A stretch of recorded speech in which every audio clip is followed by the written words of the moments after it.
So one of the most important battles that you're going to encounter with customers in the store is that age-old battle of the customer likes what you're selling, you know they want it, they know you know they want it, it's what they should get, you know they can afford it, but for some reason they are just not wanting to say yes right now. And for this lesson, I rely back on my training with Vector. And in the second day of training, they teach you this lesson of value price, which is applicable for all sales. And what it is the customer sees two things. They have two things going on in their head. Okay, one is there's the price you've presented that this product costs. The other thing that goes unsaid is they have a perceived value in their mind of what they think that product is worth, what they're willing to give up in order to get that product.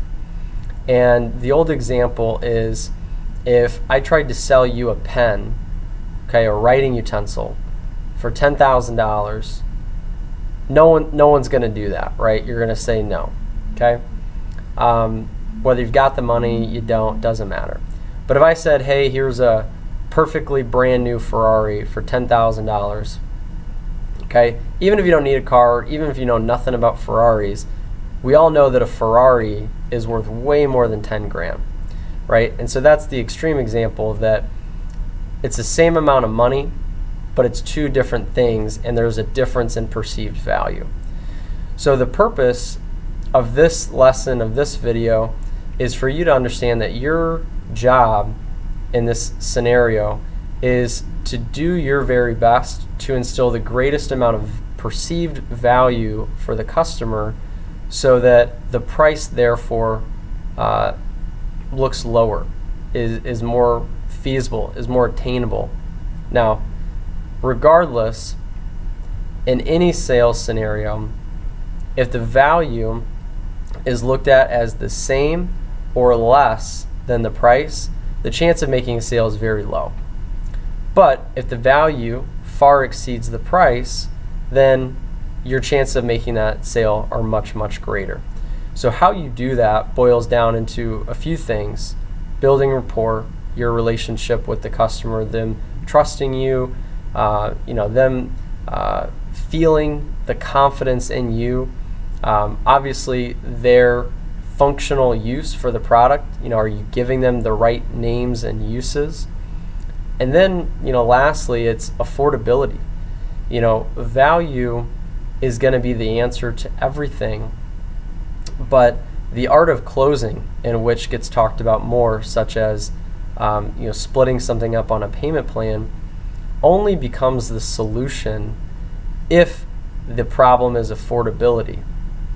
If the real issue isn't affordability, it usually comes back to they don't see enough value. Oftentimes, customers give what we call smoke screen objections when we're attempting to close the sale or close the deal. And those smoke screens usually can be weeded in and out by asking closing questions and just having more of a conversation with the customer. And usually through that process, you're able to ascertain that, okay, it's not really they can't afford it, it's that they don't want to afford it right now. Therefore, I haven't, as the salesperson, provided enough value.